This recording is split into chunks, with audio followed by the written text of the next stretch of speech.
on eus kemerit ar garten ar mintinman desket on eus eo a red tremendre bondi vid distreien dro oude varzu kichen redon aze on ni oa un tamm dipite da ganem lae bon ba aze ar rouplad deoui a Clarvi a Paco a Rannon puis vid ar poenchou a memez a passé dirazon marteze mais aze chance on eus bet pas tout dans devez hag mes son jeudi aze on en ir a se blante beza neuze me oa ni oa sonja les routes var dro pember pe c'hwereur hag ben ar fin on meruet var dro terreur un kart neuze meus ket jedet ar gaiden tiz mais dam sonj on var dro an degat rugen pe pevar a ugen kilometrat d'an eur neuze aze dam sonj oa ket tu ober gwellor gred on eus ar omseiz gwella irio dam sonj. Chance braz on eus bet irio en vid mont kuit dija eus naonet. Eus ket gortozet pel, un den zo et kuit eus ar mirdi en ur ruchel quoi, e oa vont dre gwenet. Neuze edom gantan, kaset on bet gwenet war an enmat vid mont da bondi. Hag gred on eus bizmeut war an enman hag an otoio deus kaset ar c'hanomp pel a valar, an eus ket bet da gortoz gwalbel. Neuze ma debet. A war l'air vid an distro vid mon amant.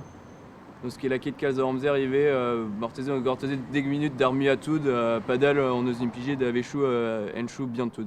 Red ar an alies a dreistol pa oan yaouank, red ar ren aze vid a red degou er skolioù e UNSS hag alive ma da war moi. 16 gwelan mem gret, ketu, kuit an nanet zo bet 10 pontus. Hag giz zo bet chans bras gant un botret ben a fin tenaden esan meus aon hag ouz pendezen un kaden auto justu.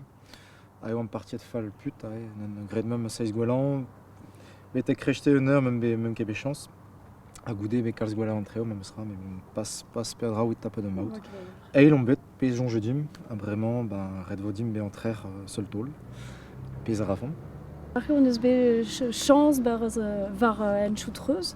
Kentor vid mont bete gar velin ache on eus bet chans force pe gemen ar pod neus losket ar c'hanom gortozet eve fe kemeret a respond penaos kaset en dro var an en mat peogwir var an en choutiz ache on eus bet kudennoù me mestra hag e oa tom ouz penze Diou blar n'en kaset c'hanom bekemañ beke pendiwean a negemañ ket tut o roi bizmeut morse Jean Meus.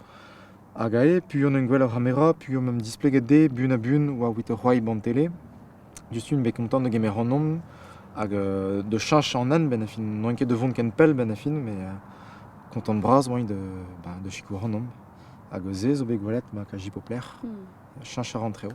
Plega a ran bo evit ur c'hoari eo dost hag e c'hell fer kas ar an nom hag an dud a lavaria, non, tud ne zo zigoreon ket ar prenez zo ken. Fait de fait roi a dremeno barskinwal a change bien trao ben a fin. Ne chut a chu an oare, ar war vou war an di ar lar. Et vele vou I meni yaim ar war. N'un gret I vro bro gerne ar war.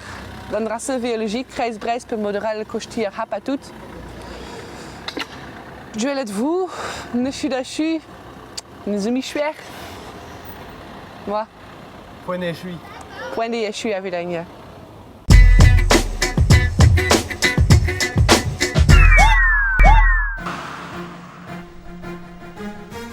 Dechel ar an aventur ar zizun a zeu e c'had kavor ar foueterien evit ar c'hwevet tennat al loc'ho kuit eus peulvannius an just varoudou un dud en vrudet ar rankin dijolo.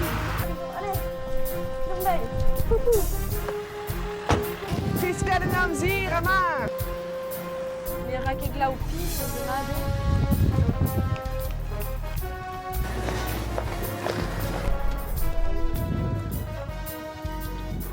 Eus ket kollet dre amzer. Vegetarian, verde!